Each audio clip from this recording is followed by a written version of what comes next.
e continuamos juntos em nosso estudo das obras de André Luiz. Estamos lendo Evolução em Dois Mundos.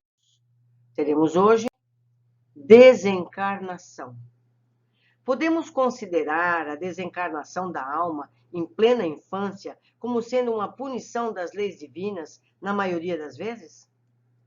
Muitas existências são frustradas no berço, não por simples punição externa da lei divina, mas porque a própria lei divina funciona em todos nós, desde que todos existimos no hausto do Criador.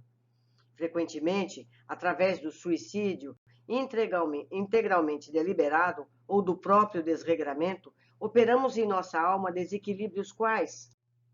Tempestades ocultas que desencadeamos por teimosia no campo da natureza íntima. Cargas venenosas, instrumentos perfurantes, projéteis fulminatórios, afogamentos, enforcamentos, quedas calculadas de grande altura e multiformes viciações com que a criatura responsáveis arruinam o próprio corpo ou aniquilam, impondo-lhe a morte prematura, com plena desaprovação da consciência, determinam processos degenerativos e desajustes nos centros essenciais do psicossoma, notadamente aqueles em que governam o córtex encefálico, as glândulas de secreção interna, a organização emotiva e o sistema hematopoético.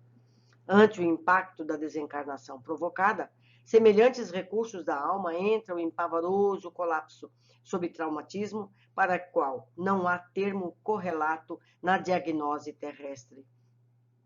Indescritíveis flagelações que vão da inconsciência descontínua à loucura completa senhoreiam essas mentes torturadas por tempo variável, conforme as atenuantes e agravantes da culpa, induzindo as autoridades superiores a reinterná-las no plano carnal, quais enfermos graves, em celas físicas de breve duração, para que se reabilitem gradativamente com a justa cooperação dos espíritos encarnados, cujos débitos com eles se afinem. Eis porque um golpe suicida no coração, acompanhado pelo remorso, causará comumente diástase hemorrágica, com perda considerável da protombina no sangue, naqueles que renascem para tratamento de recuperação do corpo espiritual em distonia.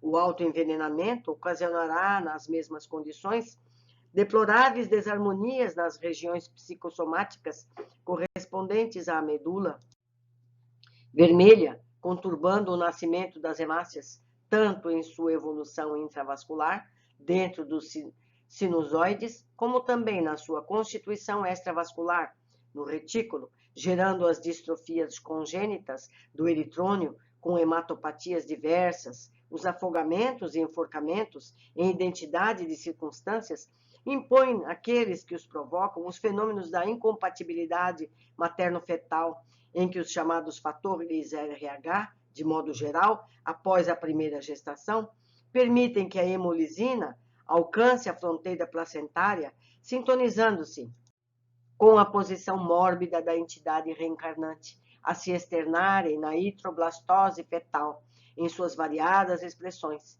e o voluntário esfacelamento do crânio, a queda procurada de grande altura e as viciações no sentimento do raciocínio estabelecem no veículo espiritual múltiplas ocorrências de arritmia cerebral, a se revelarem nos doentes renascituros através da eclâmpsia e da tetania dos lactentes, da hidrocefalia, encefalite letárgica, das encefalopatias crônicas, da psicose epilética, da idiotia, do mongolismo e de várias morboses oriundas da insuficiência glandular. Claro está que não relacionamos nessa sucinta apreciação os problemas do suicídio associado ao homicídio, os quais, muitas vezes, se fazem seguidos de reencarnação posterior do infeliz, por lamentáveis reações com a morte ocidental ou violenta na infância, traduzindo a estação inevitável do ciclo do resgate. No que tange, porém, às moléstias mencionadas, surgem todas elas nos mais diferentes períodos, crestando a existência do veículo físico, via de regra, desde a vida em útero até os 18 a 20 anos de experiência recomeçante. E como vemos, são doenças secundárias, porquanto a etiologia que lhe é própria reside na estrutura complexa da própria alma. Urge ainda considerar que todos os enfermos dessa espécie são conduzidos a outros enfermos espirituais.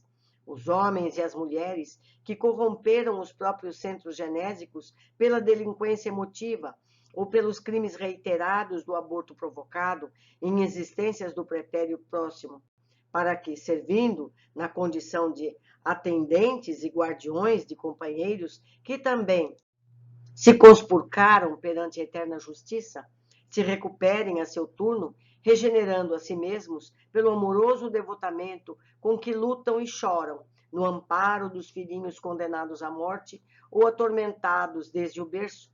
Segundo observamos, portanto, as existências interrompidas no alvorecer do corpo denso raramente constituem balizas terminais de provas indispensáveis na senda humana, porque na maioria dos sucessos em que evidenciam, representam cursos rápidos de socorro ou tratamento do corpo espiritual desequilibrado por nossos próprios excessos, inconsequências, compelindo-nos a reconhecer com o apóstolo Paulo, que na primeira epístola dos Coríntios, capítulo 6, versículo 19 e 20, diz que o nosso instrumento de manifestação, seja onde for, é templo da força divina, por intermédio do qual, associando corpo e alma, nos cabe a obrigação de aperfeiçoar-nos, aprimorando a vida na exaltação constante a Deus.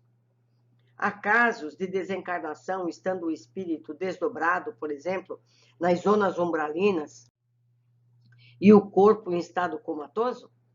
Isso pode acontecer perfeitamente do ponto de vista da exteriorização do pensamento, porque céu e inferno, exprimindo equilíbrio e perturbação, alegria e dor, começam invariavelmente em nós mesmos. E os espíritos encarnados, que sofrem desequilíbrio mental de alta expressão, voltam imediatamente à lucidez espiritual após a desencarnação? Isso nunca sucede, porquanto a perturbação dilatada exige a convalescência indispensável, cuja duração naturalmente varia com o grau de evolução do enfermo em reajuste. Uberaba, 18 de junho de 1958.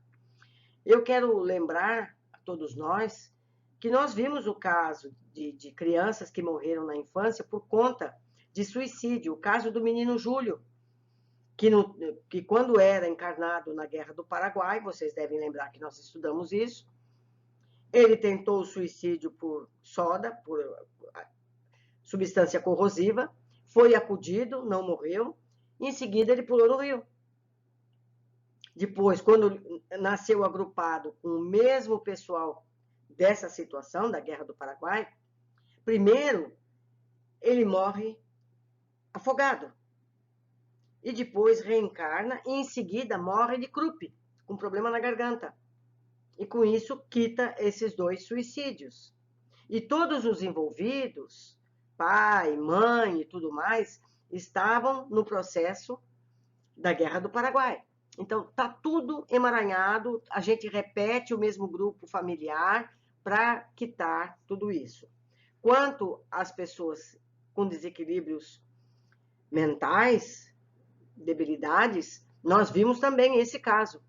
Pessoas enlouquecidas que morrem e precisam de tratamento específico depois. Não é verdade? Esse estudo desse livro, ele retrata tudo que nós já estudamos. Não é verdade? A gente tem percebido isso. Amigos, ficamos por aqui hoje e eu aguardo vocês no nosso próximo capítulo.